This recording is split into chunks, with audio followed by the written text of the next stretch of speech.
at the Sahara Hotel.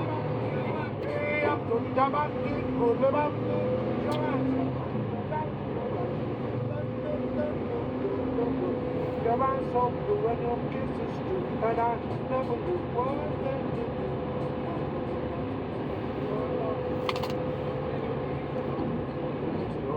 40 minutes, on for 40 minutes. Thank you very much, my dear friends. We're running overtime on behalf of... So we had to wait a couple of times till they finally had about the third. It was like 3 in the morning, and we were exhausted. And finally he said, okay, now we can do it. We can listen to the song. So we went into a little music room with an upright piano, and I sing away this crazy song. Now, I'm the king of the swingers over the jungle. I reached the top and stopped. And that's what it's about.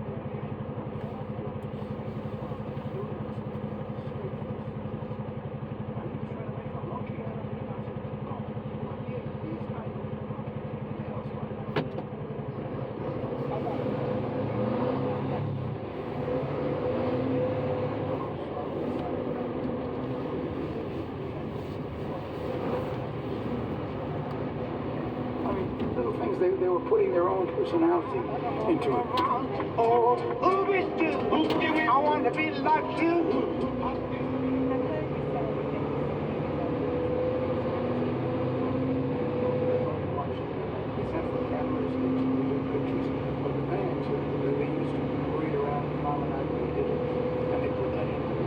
A lot of that action was done by the actual band.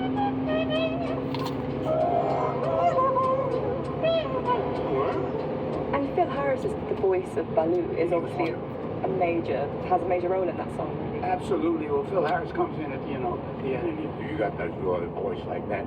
I'll tell you, a lot of fun things happened. We couldn't get Louis Prima and Phil Harris together. They were always busy in different places. So the way we had created it originally, it was if Louis Prima said Scooby-Dooby-Doo, Sam Ventura said Scooby-Dooby-Doo, and it alabba-dabba-doon, alabba-dabba-doon, whatever the double talk would be. Now, when Phil Harris came in about 2 months or 3 months later, he said, "That's not me. I don't do that. That's none of that." He was very upset about it. So Willie Reitman, our director, said, "Phil, just answer. No matter what you say, just." So we took takes with him.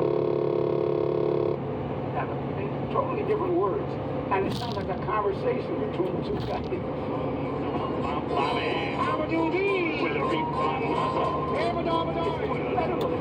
never planned for it. Yeah, that's great. My favorite bit is when Louis Prima growls.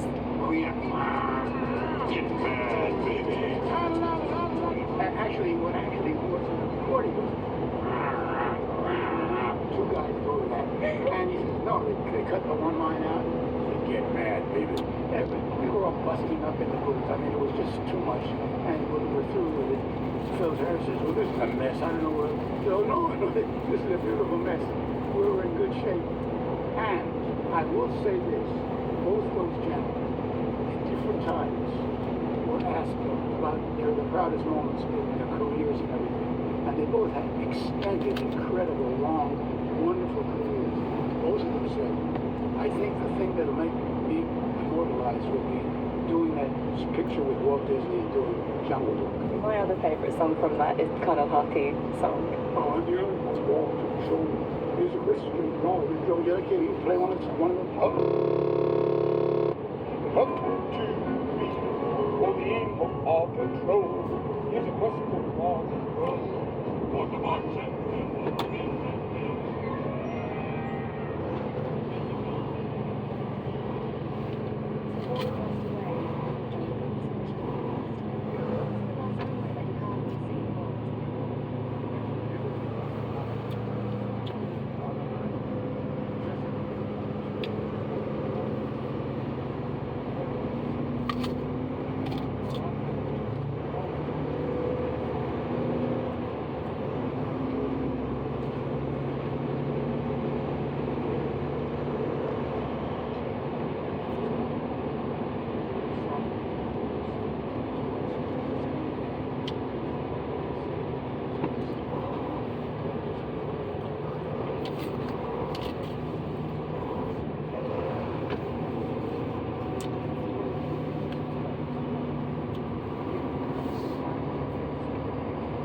the hills, and he'd say, play it. You know, he didn't say play Feed the Bird, he just said play it.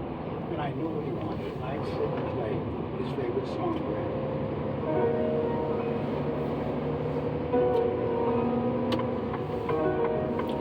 And he'd say, well, that's what it's all about. Have a good weekend, boys. Sing a song. And so, after he passed away, I used to go down to his office every Friday or so. By myself, the secretary as well was there. I'd come in and sit down, and I'd play it for him. I'd just play it. And I felt he heard it. Yeah. Talk blues. Talk blues.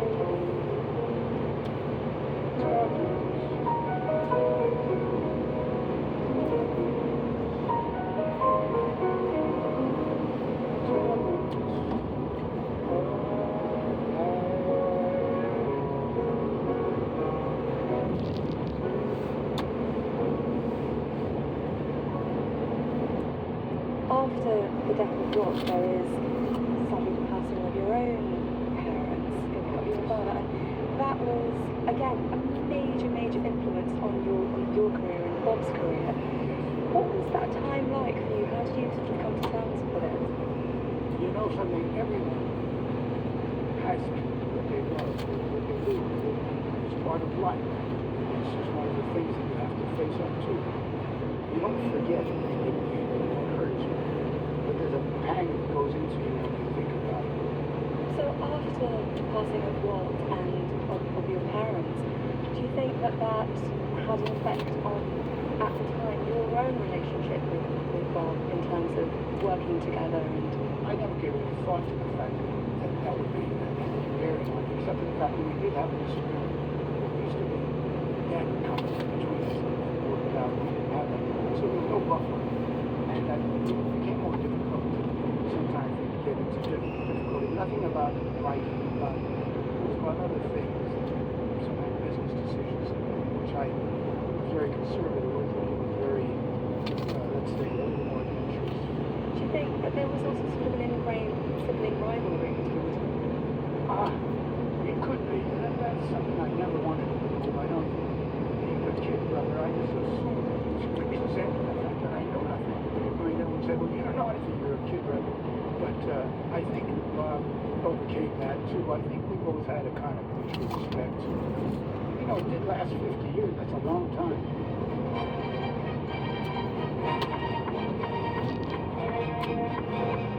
By 1968, Richard and Bob had left Disney. It was then that they wrote another of their best-known scores, also based on an English story, Chitty Chitty Bang Bang.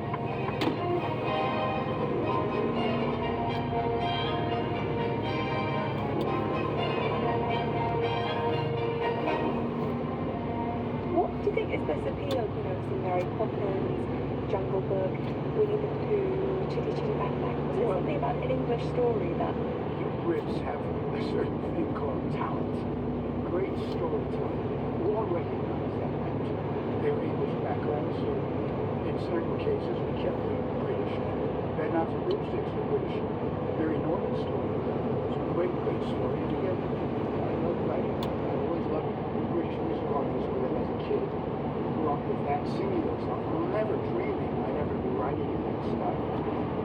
So what was the last big movie you and Bob worked on together?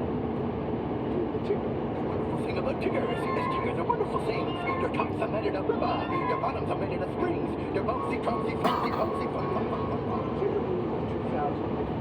That was a lot of fun. It was classic. It was a revisiting the characters. So, you're at home with Elizabeth, your wife, watching television, and suddenly Mary Poppins, Jungle Book, something that you've done comes upon the screen. Do you stay to watch, or do you flick over, or do you suddenly get a rush of memories? I rush it memories, and I have to watch it. It's not a group into it. I just think, what did I see that I didn't see last time? And there are little things you do see that you didn't see. But, Like what? I don't know, some of these shadows in the camera thing, or the little imperfection, the timing isn't quite the way you like it to be. Wonderful, wonderful little things that nobody even love the projects we did. I'm very proud of the fact that we had the opportunities to do. Was about your grandchildren? Do they realise that they're watching these incredible family movies? Do you think they know that you're behind them? I do think so, yes. We have some wonderful grandchildren, and they all have a great deal of regard for them and what he did, Uncle Bob. In his kids' production, Mary Poppins played Mary Poppins. I'm very pleased about that. A man who's dedicated to rap performance, and I felt very proud. Bob moved to London and you stayed there and you saw him once in a while. Yeah. But then he passed away in London. That was very, piece of me fell away. That was very sad. Of course it was. We loved each other. We were brothers, and we went through a lot together, and we shared a lot of great triumphs together, and those things are special. They're always with me. I'm always very grateful. And when I play a song that I play these things for you, it's Bob and me. It isn't me. I do it by myself. But the one thing I will say actually is I feel that people just don't go off and leave it. The spirit stays there. And we'll get the mystery on the past. We'll find out what happens. Maybe there's nothing, maybe there's everything. And when you look back, is there a song that reminds you of Bob? Obviously, we know that Feed the Birds is kind of one song.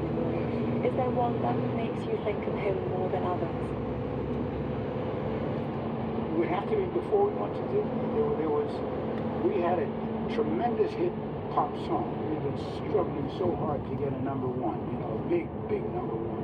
We had some big songs, some of the Annette things and everything, but we had one song that just went to number one twice. And this is the song.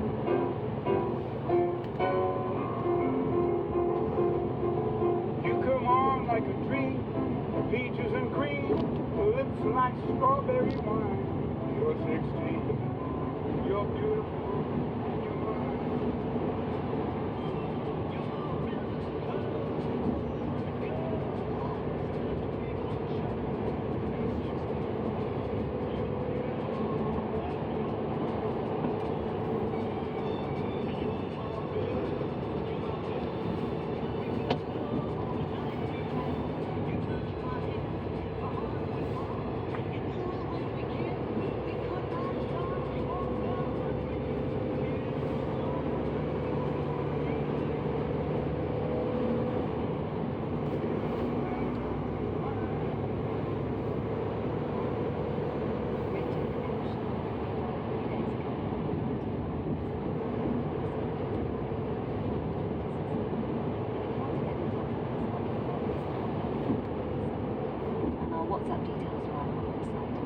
Thank you so much for spending your time with us today.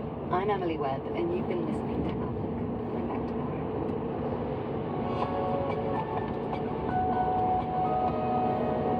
Hello, you're with Witness History here on the BBC World Service. I'm Rob Walker. Today we're going back 10 years to 2014 and an American city facing an emergency. It's not just a water crisis. Genocide. It's a racial crisis. It's a poverty crisis. In April 2014, the city of Flint in Michigan switched to a new water supply. It was supposed to save money.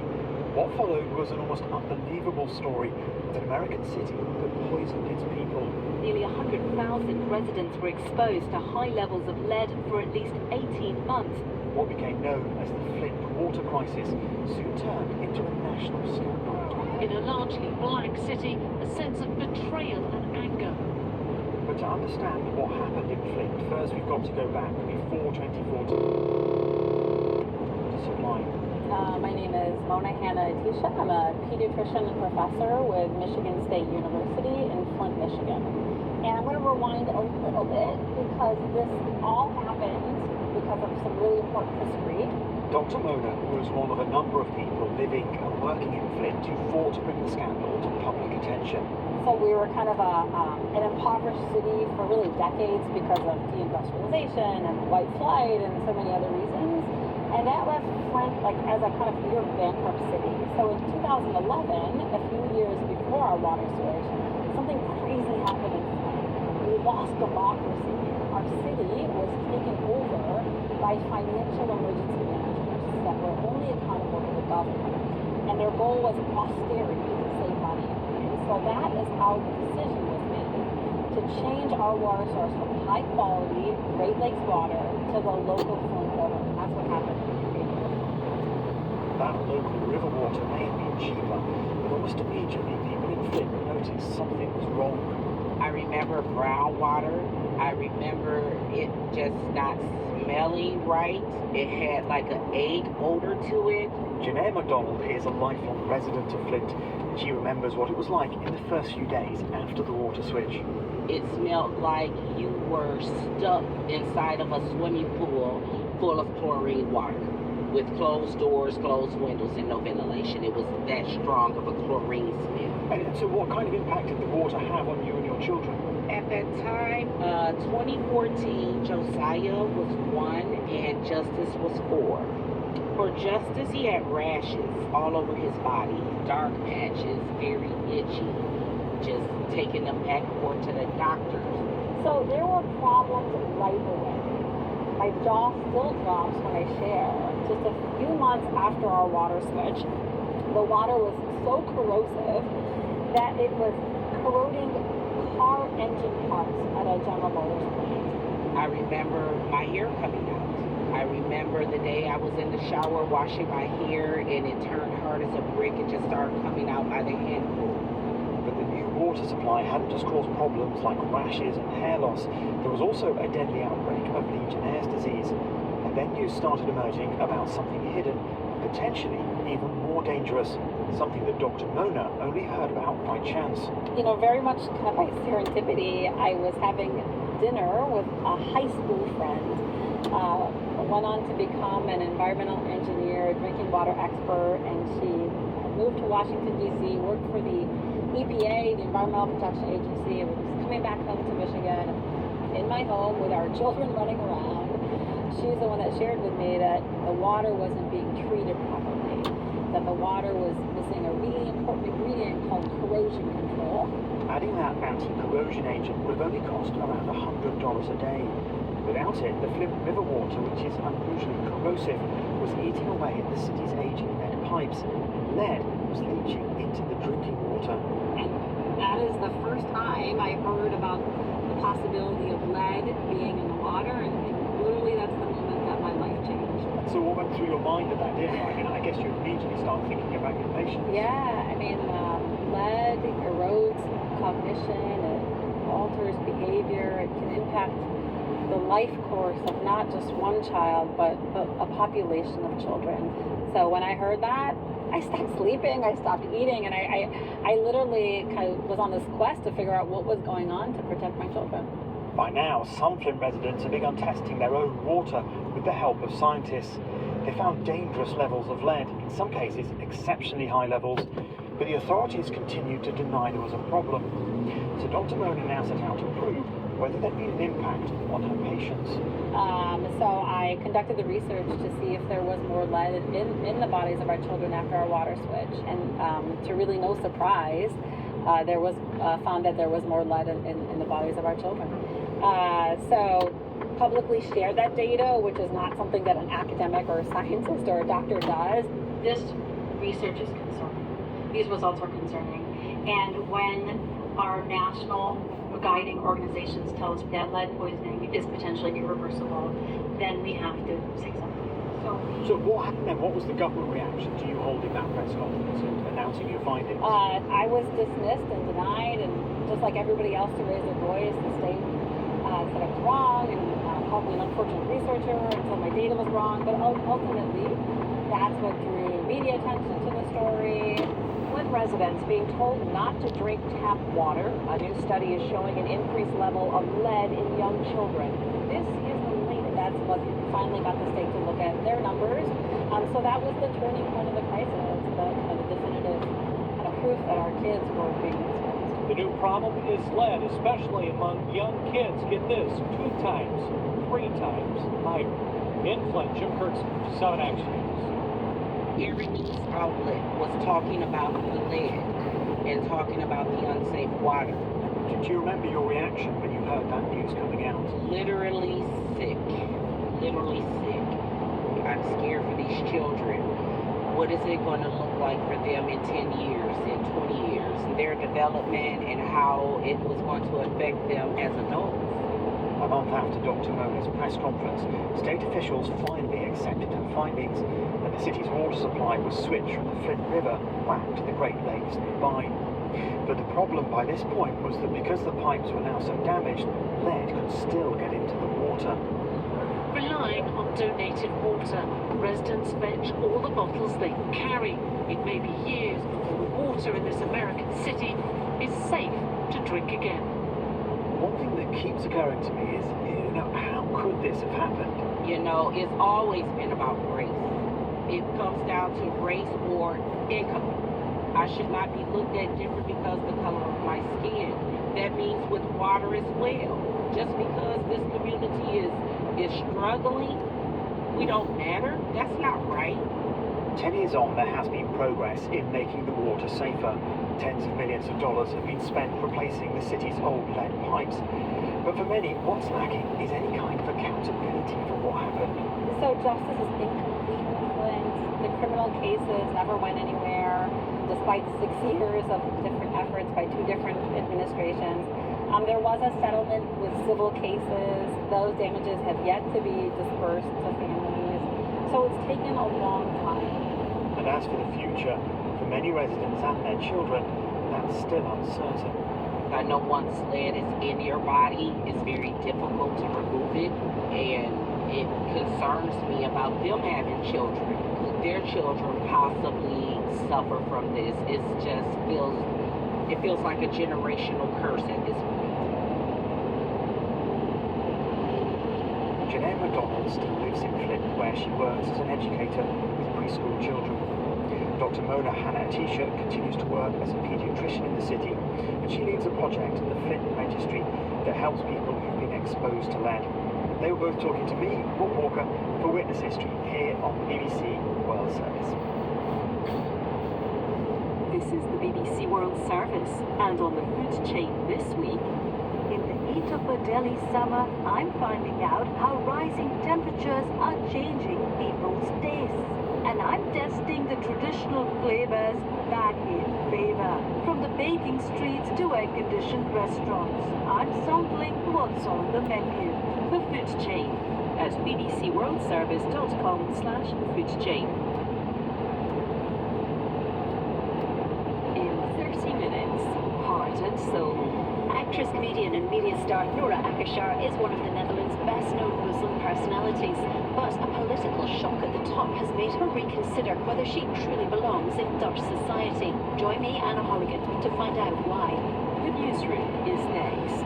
This is the BBC World Service, the world's radio station.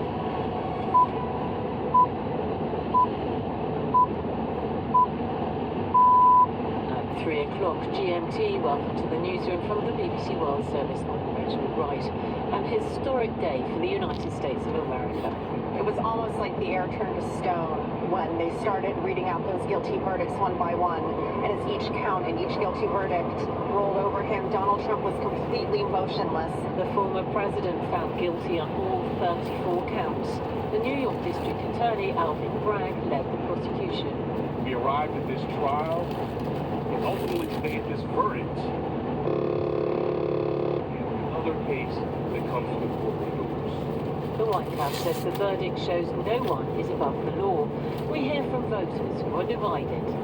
It's really sad that this verdict came out that way, because it's a blow to the country. There's so much more going on that is important, and they're fixating on something that isn't real. Join us after the news to hear about a momentous day in the United States. Hello, I'm Chris Barrow with the BBC News. The conviction of Donald Trump on 34 counts of falsified business records has highlighted the deep fissures within American politics. Speaking outside the Manhattan courthouse, Trump, the first former US president ever to be found guilty of criminal offense, decried the verdict. This was a rigged, disgraceful trial. The real verdict is going to be November 5th by the people. And they know what happened here, and everybody knows what happened here. We have a Soros back DA, and the whole thing. We didn't do a thing wrong. I'm a very innocent man, and it's okay. I'm fighting for our country. I'm fighting for our Constitution. The outcome of the 11-week trial, which centered on hush money payments made by Trump in the 2016 elections, has prompted huge anger in the Republican camp. And President Biden said the verdict showed that no one was above the law. Donald Trump will now return to court on July the 11th for sentencing, and his lawyers have said they'll file an appeal against his conviction. Here's the BBC's Neda Tawfiq. What we expect is for the judge to take a lot of factors into consideration. He is a first-time offender. This is a non-violent crime. And so many legal experts assume that prison is unlikely here, that he would probably face probation, fines, and Donald Trump will also be appealing this. His legal team doesn't want this to be the last word on this case. But any appeals process could take months. Donald Trump still faces further criminal cases, though these are not likely to come to court before November. In other news, officials in Washington say President Biden has for the first time given permission for Ukraine to use US arms against military targets within Russian territory on the Kharkiv front. Weapons can be used against Russian troops, artillery and warplanes. This reversal of previous policy comes as the Russian offensive against Ukraine's second largest city has intensified. It raises concerns about a wider escalation of the conflict. Speaking to the BBC, the Latvian Foreign Minister, Baima Braze, gave her reaction. This gives them a much better chance not to be attacked directly. Currently, Russians are attacking from within Russian territory, so it's very difficult for Ukraine to defend. The US and British armed forces have carried out airstrikes against targets in Yemen in retaliation for attacks on shipping in the Red Sea by the Houthi militant group. The US Central Command said the combined forces had hit 13 targets in Houthi-controlled areas and brought down 8 drones. This is the World News from the BBC. With half the votes counted in the South African general election, the governing ANC is well short of the majority. It confirmed the party that secured democracy in South Africa will for the first time need the support of one or more of the other leading parties to continue in office. Regulators in the United States say Boeing has committed to enhance the safety protocols that include more inspectors and new performance benchmarks. The Federal Aviation Administration has been reviewing a comprehensive plan submitted by the aerospace giant. Theo Leggett reports. Boeing has been under the spotlight since an unused door fell off a brand new 737 MAX aircraft shortly after takeoff in January. That incident revived concerns over the company's safety culture that had first emerged in the wake of 2 previous fatal accidents. Boeing was ordered to develop a strategy aimed at overhauling its production methods and setting new safety standards. The plan has now been submitted to the FAA. It sets out how the company is changing procedures in its factories by introducing new training programs, encouraging employees to speak up, and tackling problems with suppliers. Unions representing professional footballers say they're willing to go on strike in protest at the increasing number of fixtures. The head of England's Professional Footballers Association, Maheta Malango, said the demands of the ever-expanding calendar of international events was too great for players and was affecting their health and well-being. Other European unions have also warned of player burnout. One of the founders of the Argentine rights group, the Mothers of Plaza de Mayo, has died at the age of 94. Nora Cortinas was one of a group of women who began meeting each week outside the presidential palace during military rule in the 1970s. They were seeking information about their missing children. Nora Cortinas never managed to find out what happened to her son, a university student and left-wing activist. That's the latest world news from the BBC. You're listening to the newsroom from the BBC World Service with me, Rachel White. We begin in New York, and 6 hours ago, live on the BBC, when our correspondent Neda Tawfiq learned that Donald Trump had been found guilty at his hush money trial. Here she is speaking to presenter Sumi Somaskanda. Donald Trump, the first former president to be convicted in a criminal trial. This is a historic moment. This is a monumentous moment in U.S. politics, a defining one. Donald Trump continuing to shatter the norms of the nation's highest office. Donald Trump found guilty on count 1. Sumi, we are going through the rest of those counts, but already this is absolutely historic. Donald Trump losing this case, the jury finding the prosecution proved beyond a reasonable doubt that he tried to corrupt the 2016 election by creating a conspiracy and then falsifying business records to cover it up. Neda, guilty on count 2, Sumi, guilty on count 3. Let's remember. That just stopped me in my tracks. I can hear the cheering. Tell us what's happening. There is an eruption from the... Well, throughout this trial, we have had groups of protesters across from the courthouse in the public park. They have clearly just gotten the news. There have been a well-known number of Donald Trump's harshest critics who have held up signs saying, "Convict Donald Trump," signs saying that Donald Trump needs to be held accountable. So some celebrations. Neda Tawfik on a momentous moment, not long after Donald Trump came outside the court and spoke to reporters. This was a rigged, disgraceful trial. The real verdict is going to be November 5th by the people. And they know what happened here, and everybody knows what happened here. We didn't do a thing wrong. I'm a very innocent man. And it's okay. I'm fighting for our country. I'm fighting for our Constitution. Our whole country is being rigged right now. This was done by the Biden administration in order to wound or hurt an opponent, a political opponent. We're a nation in decline, serious decline. Millions and millions of people pouring into our country right now from prisons and from mental institutions, terrorists. But this was a rigged decision right from day one with a conflicted judge who should have never been allowed to try this case, never. Mr. Trump speaking outside the court. We heard Neda Tawfik before him describe the conviction as a historic and momentous moment.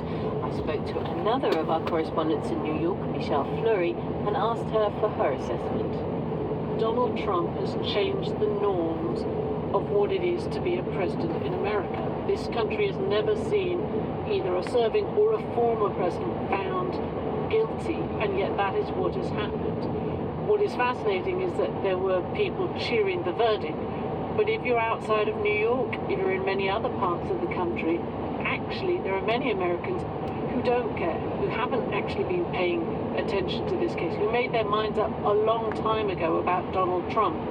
So on the one hand you have this moment in history, and at the same time it's unclear how this will play out in terms of the election, because of course you heard Donald Trump there saying the real verdict will come on November 5th, which is when Americans vote in the presidential election. And we'll be going to Georgia a little later in the programme, but first of all, remind us what he's been found guilty of. Yes, so he was convicted on all 34 counts of falsifying business records to hide a hush money payment to an adult film star. And one of the sort of points that the prosecutors made, the narrative that they tried to sort of get across to jurors, was that this was done as a way of burying news that could sway 2016 voters against him. The idea being that there were two crimes here, if you like. On the one hand, the falsifying the records, but on the other hand, doing it with the intent to commit or conceal another crime. That was the second element, that idea of swaying voters, and it brings in a sort of a number of other laws that legal experts tell me is pretty novel and that hasn't been seen before. And of course, during the trial, Donald Trump's lawyers tried to get the judge to declare a mistrial based on the lurid details of Stormy Daniels' testimony. Are they likely to use that as the basis for an appeal? Look, I think it's all but certain that we're going to see Donald Trump appeal this verdict. And one of the arguments they might make is that some of the evidence given was pretty salacious. And as you just mentioned there was Stormy Daniels, this former porn star, who went into quite graphic details about her encounter with Donald Trump, which you might see his legal team argue actually betrayed the former president in a negative light, and yet that really wasn't what was at issue here. What was at issue was the falsification of business records. But perhaps the other point of law that really sort of is going to certainly draw a lot of attention in legal circles is the idea of that second point about intent to commit or conceal another crime, specifically New York election law, federal election law. I think that's something, because it is something we haven't seen before, they might be able to make more headway there. And his sentencing is due on July the 11th, just before the Republican National Convention in Milwaukee. What could he get? Is he likely to get prison time? I mean, this is a first-time offender. It is a non-violent crime, so it's hard to say. It is also an E-class crime, felony, which is considered pretty low level. For all these reasons, you might argue, well, he won't get jail time. Add to that the fact that there's going to be very few prison wardens across the country who would want a former president as an inmate because of the security problems that poses. I mean, he would have to have his security detail in there, the risks, the cost involved, the spotlight.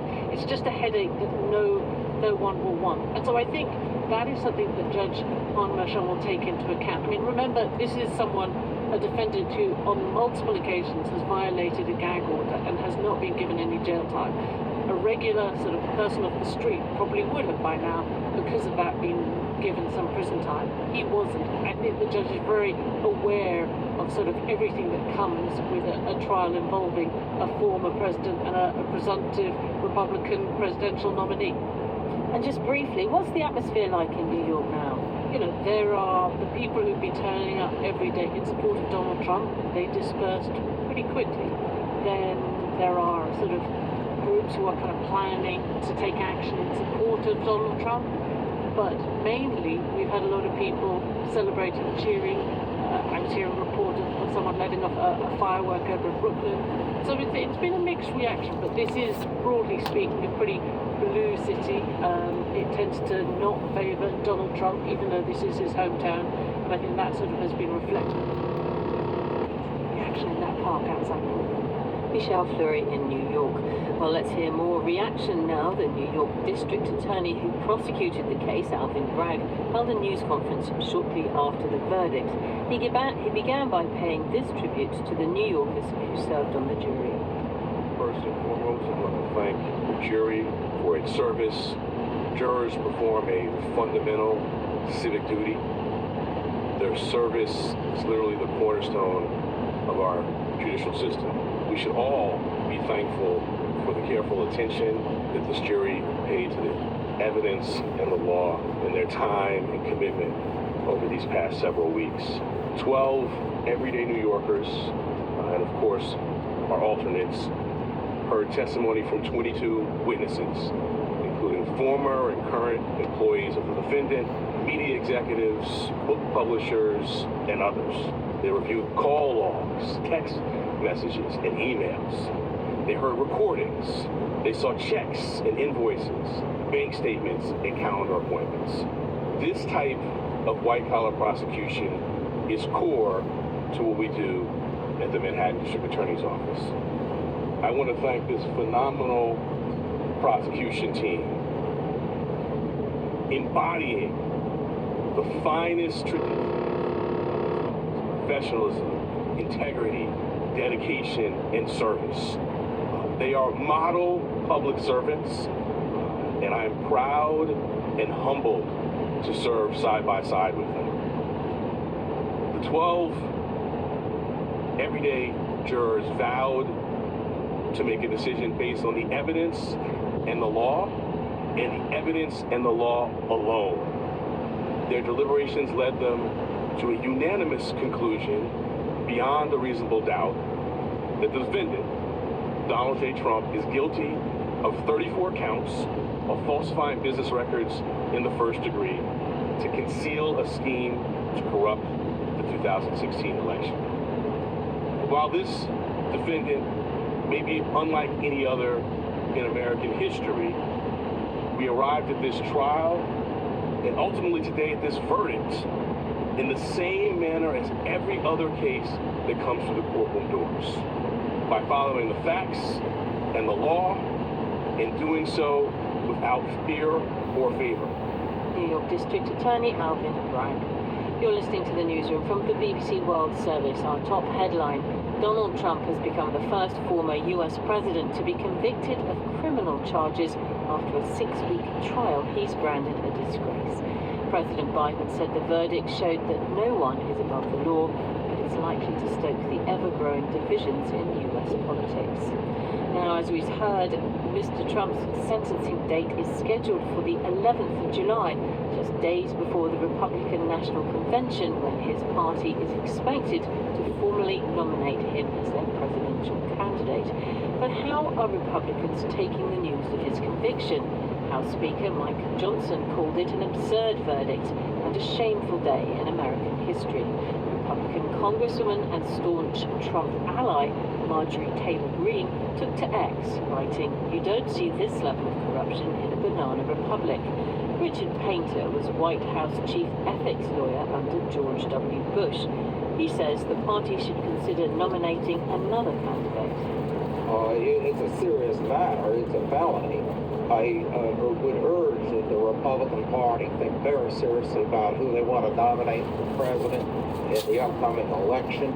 I don't believe that most Americans would vote for a convicted felon, and there are plenty of other very good candidates who could run on the Republican ticket. And Donald Trump had this coming. He's engaged in financial shenanigans for a very long time. He has a civil fraud verdict against him for several $100 million. He has been doing this for quite a while, and the only thing that surprises me is that he didn't get hit with criminal charges like this a whole lot sooner in New York. Former White House lawyer Richard Painter. One of the key battleground states Republicans will be targeting in November is the swing state of Georgia. President Joe Biden won the southern state narrowly in 2020, but Donald Trump has his sights set on winning it in 2024. Our correspondent, Nomia Iqbal, is there in Cobb County, near Atlanta. Well, as you can imagine, because it's a swing state, it means people do swing one way or the other. As you mentioned there, President Biden narrowly won it in 2020. The polls at the moment show that Donald Trump is slightly ahead.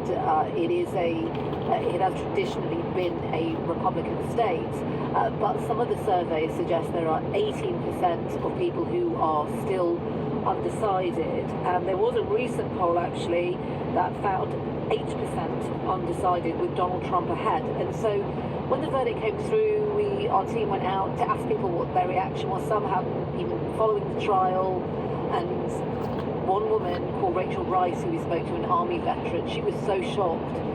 She said that she couldn't believe that he'd been convicted. She described herself as a Trump supporter. She'd backed him in the last election, but she said that she now identified as an independent voter. She was looking to vote for someone like Robert F. Kennedy, but she was so unsure. I could see the way she was just trying to compute what had happened, and she said that she wasn't really sure which way she was going to vote. And I think in a swing state, those are the people that will matter, the independent voters. You know, will they want to back a presidential candidate who is now convicted? I did speak to one man, this was before the verdict actually, his name is Bob, and he is a long life Republican, and he said to me that even if Donald Trump is convicted, he will still back him. And I asked him, would there be anything that, would be a red line for you? And he said to me, if he was convicted of something more serious like murder, that would be the red line for him. There was a sense with some, I think, that this wasn't the most serious case in their minds, but we'll have to see. It's 6 months to go before the election. And of course, he's facing a serious charge over election interference in Georgia. He is. We're not quite sure what's happening with that case yet. He and 14 others are accused of trying to overturn the election result in 2020. People might remember that infamous phone call he made to a Georgia official asking him to find me extra votes. He denies all the charges, and at the moment it's tied up in all these delays. He wants the district attorney that's brought the case, Fani Willis, kicked off. So we just don't know what's going to happen with that. That could happen after the presidential election, by the way. But Georgia will get to have a say on Donald Trump twice, the election in November and the trial, whenever that may be. And what is the feeling now that people have sort of settled down a bit? It's really hard to see where it will go. I think it's fair to say that those who are ardent Donald Trump supporters will still back him. they will look at this conviction as proof of what Donald Trump claims, which is that it's a witch hunt. Those who are supporters of President Biden, or not necessarily even supporters of President Biden, but do not want to vote for Donald Trump. I spoke to a couple today who said that they were not going to vote for Donald Trump anyway, so that this is confirmed it for them.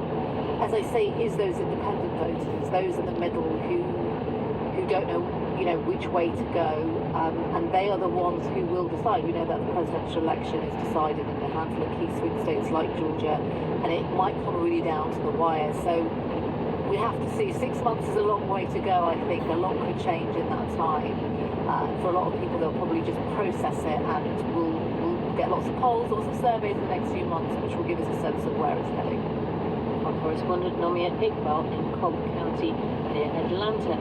Well, that was Georgia. Let's get a sense of some views in other states.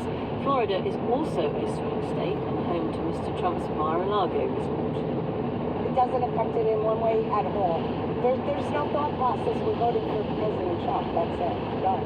I think he's a despicable human being. A jury of his peers found him guilty. He will appeal it, and I don't think this is a jailable offense, in my opinion. I mean, it's possible that they could send him to jail, but the jury made that decision today on 34 counts, only with the facts they were permitted to decide on. There are so many other horrible things he's done. We're angry, but we're also happy in a way. Because you know what? My president's got street credit now. Much further west is Arizona. It's really sad that this verdict came out that way. Because it's a blow to the country. There's so much more going on that is important, and they're fixating on something that isn't real. It's fictional. Anybody else would probably go to jail for it, so I don't know why he should be let off easy. He shouldn't be. Yeah, he should be held to the same standards that we are. Sadness, disbelief. I think there's people that have done worse on both parties, and I just don't think it would be fair. I never really had a problem with Donald Trump, but to make somebody to be quiet is similar to almost extortion. I don't understand how he would have possibly thought he would have got away with that. And finally, next door to Arizona is California. Here's a snapshot from Los Angeles. I feel like the justice system in America actually works. The sad part of it is that it could have gone either way. Overall, I'm kind of sad for Donald Trump. I don't want to see him to go to prison. I'm not disheartened by all that. It reminds us the importance of our judicial system, and everybody should be held accountable to the law. So I think that hopefully that's what worked here, and he gets what he deserves. Some views from around the country. Well, as we've been hearing, Donald Trump has become the first former US president to be convicted of a crime after a New York jury found him guilty of falsifying business records. The BBC's Kayla Epstein was inside the courtroom when the verdict was delivered. When she came outside court, she spoke to Neda Tawfiq. It was almost like the air turned to stone, and as each count and each guilty verdict rolled over him, Donald Trump was completely motionless at the defense table. I was sitting directly behind him, and while I couldn't see his face, his body language was some of the stillest I've ever seen it. He didn't move, he didn't gesture, he just sat there as they said guilty, guilty, guilty 34 times. As he left, he turned to his family in that moment, didn't he? The only family member who was in court with him today was Eric Trump, his second eldest son. And as Trump got up and left the defense table, he passed right by Eric, who was sitting right in the front row, and he seemed to grab his upper arm or his chest in almost like a moment of a fatherly gesture. And while I don't know what was going through his mind or who was comforting who, he did reach out for the closest family he had at that moment before he walked out of the courtroom without saying a word. You know, it's so interesting to cover this trial both from outside here in Lower Manhattan as people were absorbing the news and such a different environment there in the courtroom. And of course, it all comes together when Donald Trump speaks to the press, reacts to this. It was interesting, he was his normal defiant self, but he made a comment that ultimately the real verdict is going to be November 5th in the election, essentially. He promised that he is going to keep fighting. Sitting through when Donald Trump has called this case politically motivated, out by Democrats, I mean, you sat there, you heard this evidence. Was there any surprise that the jury did find Donald Trump guilty based on the evidence? Just how overwhelming and compelling was it? I wasn't in the jury room, and no one will know unless the jurors decide to speak what went through their minds as they weighed the evidence. But we do know that the prosecution told a very compelling, very cohesive narrative from start to finish, from opening statements to closing arguments, that laid out a detailed narrative of what they alleged Trump had done. They brought reams of evidence, text messages, emails, testimony from 20 people, most of them key players in this case. And they really went over every single piece of evidence they could and presented them to the jury. And, you know, while we may never know what was the decisive piece of evidence, they clearly dodged one of the biggest question marks in this case, which was Michael Cohen's credibility.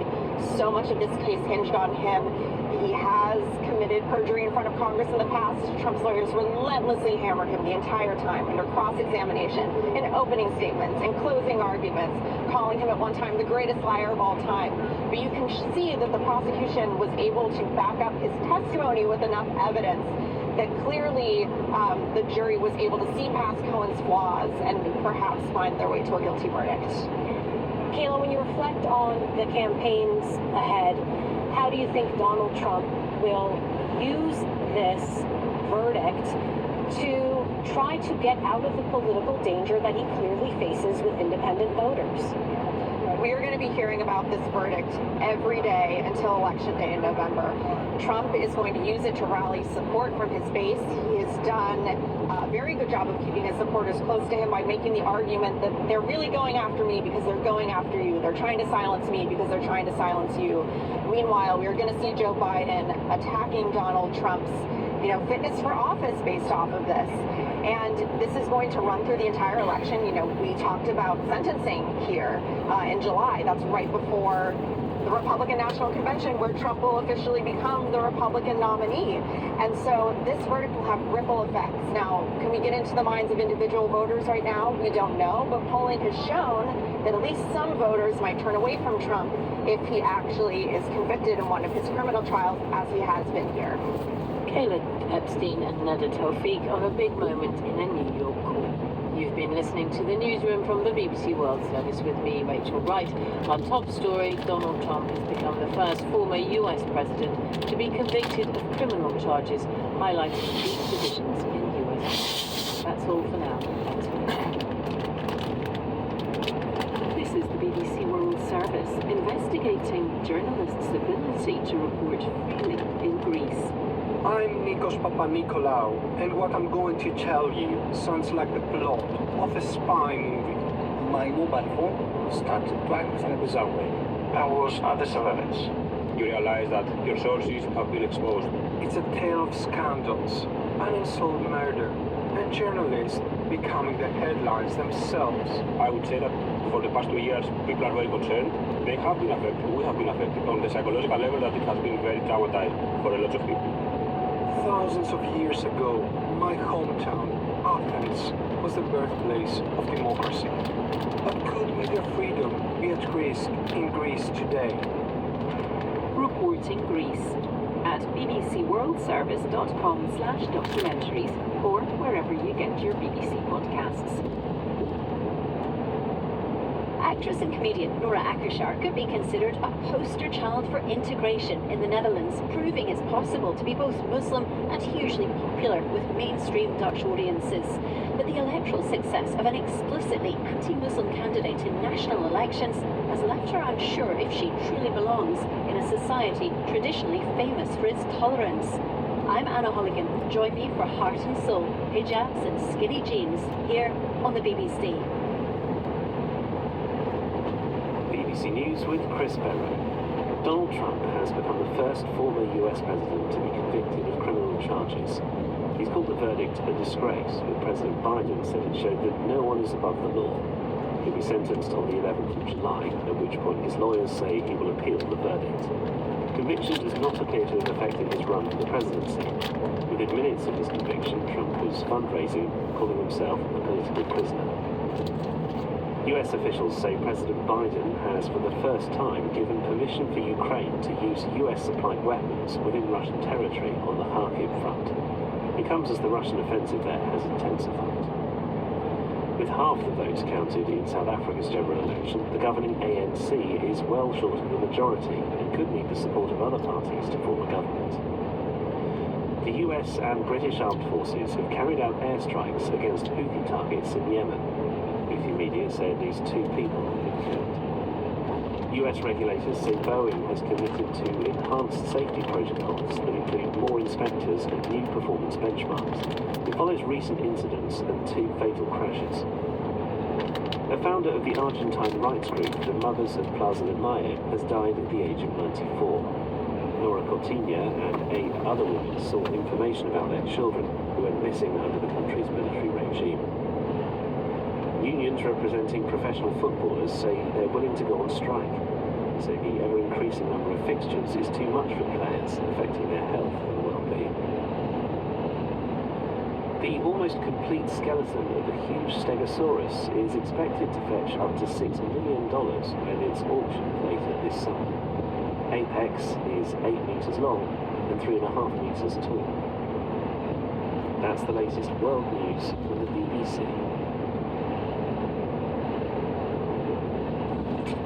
Alles.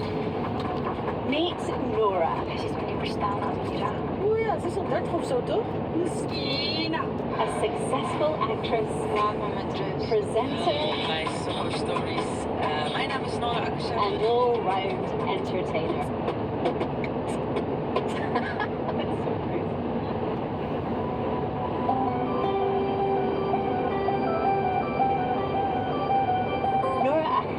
Is at the top of her game, one of the Netherlands' most prominent Dutch-Moroccan stars.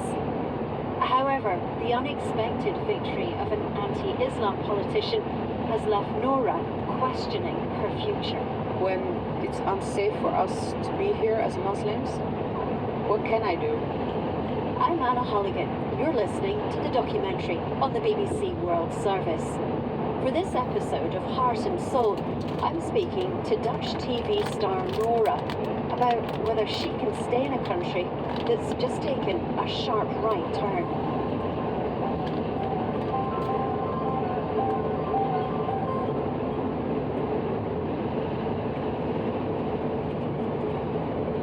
Right now, I'm cycling through a part of the Netherlands, although it's right in the heart of The Hague. You've probably never heard of it. You've probably never been. There are halal chickens, golden brown, turning on skewers outside a Moroccan bakery, fashion boutique selling puffer jackets and hijabs. Every now and then I catch the sweet scent of shisha smoke or freshly baked baklava.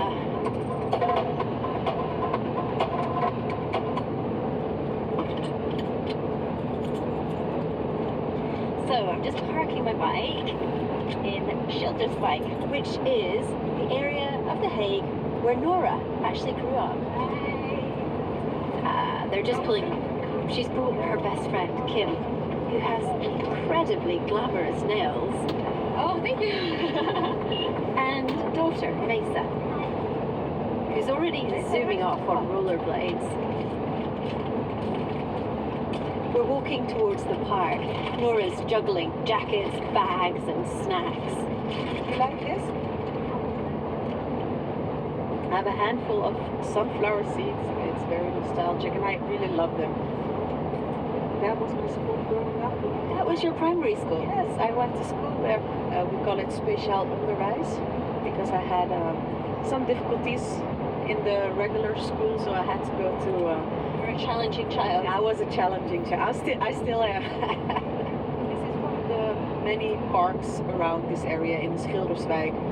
I used to come here with the family. Yeah, I have a lot of memories here.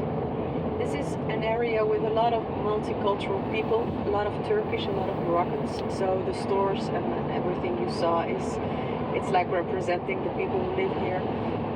In this neighborhood, the women are mostly modestly dressed, wearing hijabs. After Christianity, Islam is the second largest religion in the Netherlands, representing about 6% of the adult population. That's roughly 1 million people. Where is she? Her daughter's already found the swings. What was it like with your family, how did you grow up? Were they very traditional? They were very traditional.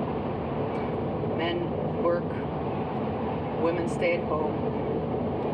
My mother always, supported me with education and having a job and everything, but she was also very traditional in, when you marry a guy who doesn't want you to go to work, you just listen, because, it's his job to take care of you, and you don't have to, you can stay home with your kids, because that's the way it's supposed to be. There was a time where I was fighting that. She's not always, supporting the things I do or the things I say, but yeah, she had her own opinion about how women should behave. She still has that opinion, and I respect her for it. That's my mom, and I Do you still feel like in some ways you're still pushing against those very traditional values? Yeah, I wasn't expecting to do so. This is happening right now because of our generation growing up in between the two cultures. So you're probably one of the most high-profile Dutch Moroccan actresses in the country. Your films are hilarious, and you do one-person shows, theatre productions, radio show. How do your traditional family feel about you being so out there? And would you describe yourself as a feminist as well? Yes, of course I am. I am very feminist, but my family is. They see the movies and the things on the internet and the shows on TV. They've never come. My brother came, my sister came, and my nieces and nephews came to my theater, but my parents never did, because I think going to a theater is a very big step for them. Not only to come to see me or whatever. Theater is a very big step. It's something they don't want to be seen or they don't want to associate. It's not a very, where they come from, the theater is a bad place. They've been growing up, how do I say this now? I need to find the right words. In Morocco, back then, now it's all good and fine, but back then theater and going to the cinemas was a very negative place, because you only go there when you want to have a date with someone or you want to have sex with someone. So they associate theater and cinemas with that. So they really don't want to go to places like that.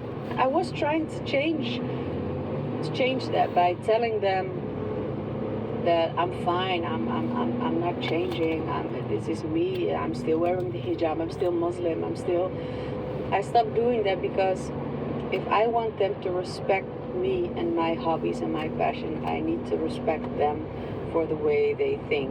A lot of your work is about openness and promoting tolerance and understanding.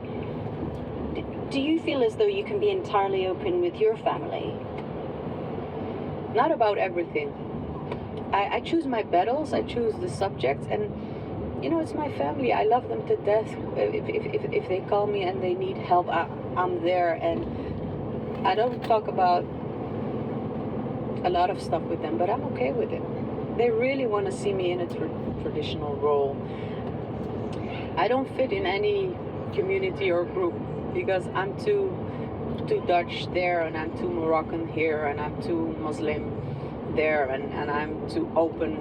So sometimes it can be very lonely. The funny thing is, when we met the first time, I was like, well, you do look Muslim. But then when I'm looking around this park, I don't. Not so much. Yeah, if you take away the headscarf, then everyone here is much more conservatively dressed than you. And that's kind of what you're explaining. Like, you're not fitting in either of those worlds. Yes. Do you feel like you have to be a chameleon here? Yes, I think I have to be, and I think I like being one, because there's so much identities I carry, and I love being every single one of them. So when I'm here, I'm more like, my people, these people. When I'm in Hilversum in Media Park, I'm more like those people. So it's all a part of my identity, and I embrace every part of it. So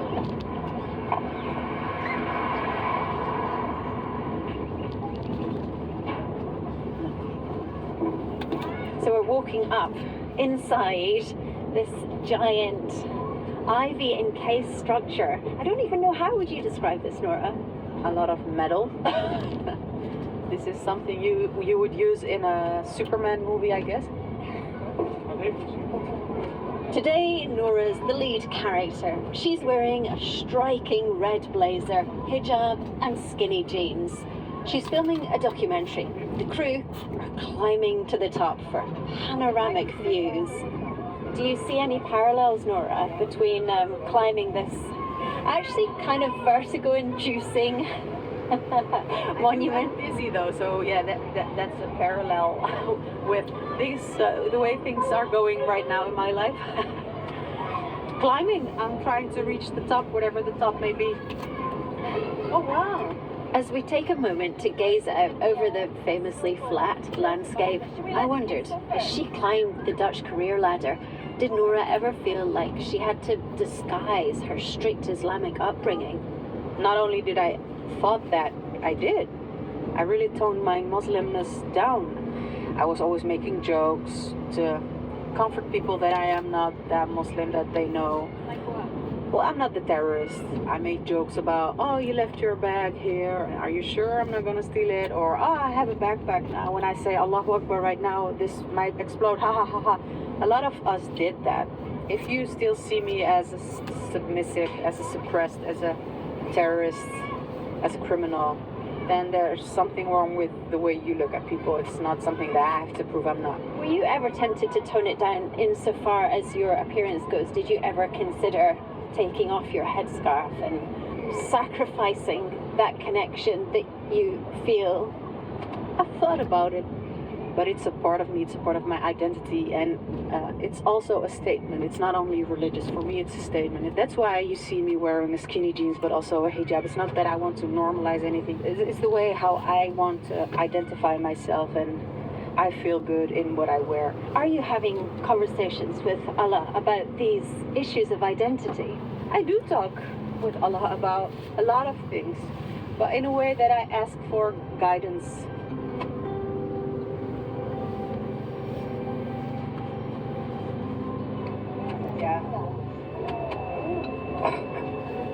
I'm Anna Holligan, and for Heart and Soul on the BBC World Service, I'm speaking to Noura Akashar, who's considering her future in a country with a new government dominated by an anti-Islam party. We're drinking coffee. And tucking into a Dutch delicacy, apple tart. Apple pie, yeah, I love it. I love it. Apple pie and mint tea. It feels like we have a fusion of cultures on the table right now. Yeah. I really appreciate the Moroccan tea with the mint and the sugar and the herbs and everything. So nothing like it. The crew have a huge camera here on the table, and so this is a big production you're working on. This is a big production. We're filming a documentary for the NTR, public television, about the queer Muslim community. And I've been afraid for way too long to talk about this kind of things. I don't want to be, you know, the outcast of my own community. I don't want to be the one who shakes things up. But I came to a point in life that I was like, you know what? Everything starts with that fear. If people could see you right now, sitting here in a kind of scarlet blazer and a headscarf, you are the embodiment of a fearless woman.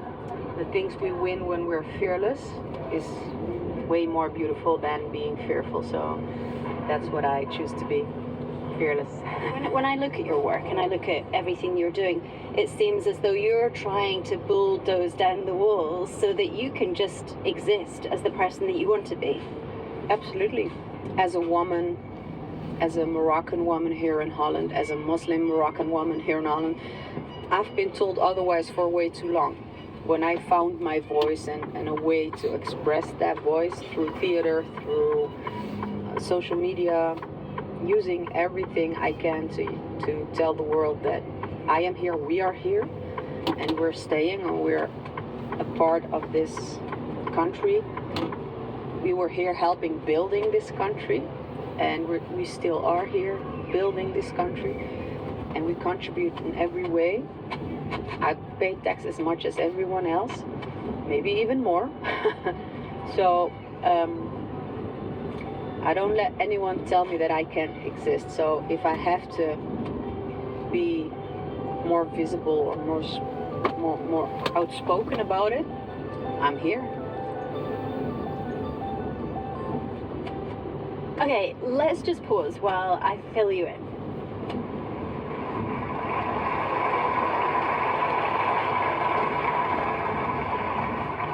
This was 6 months ago, when the Netherlands, a country widely considered to be a bastion of liberal tolerance, was rocked when 2.5 million people, a whopping quarter of the electorate, voted for a proudly anti-Islam party. Led by Geert Wilders, a hard-right veteran politician who called for the Quran and mosques to be banned. Hi, Anna, BBC as well. I know you. On the bike. I spoke to him the night before the election. You are infamous around the world as the anti-Islam, anti-immigration, far-right leader. There will be people watching these polls in horror. Are they right to be afraid of what you might do to the Netherlands, do within Europe? No, I don't subscribe to myself as being far-right, as you call me all the time. If my party really would be far-right, we are a country of consensus. The Netherlands is known worldwide for its consensus building. We don't even have that many far-right people in our country, and we never will. So it's people that feel that the indigenous people are being ignored because of the mass immigration that we had. They feel mistreated, forgotten in a way. And I said, well, the Netherlands people first now. Don't ignore our own countrymen. And that is nothing to be afraid of.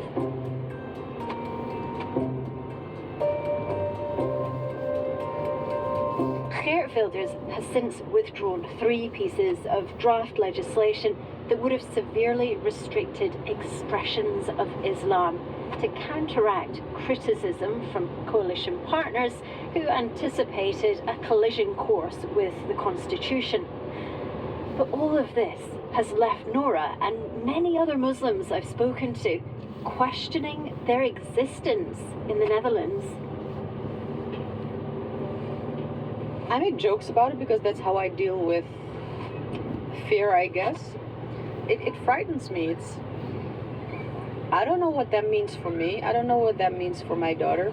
But I think that there are a lot of people like me who are struggling or thinking about stuff and knowing that things don't add up. And yeah, worst case, we go back.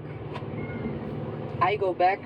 She's born here, my daughter, so it's not a case of going back for her. But when there's no way back, when it's unsafe for us to be here as Muslims,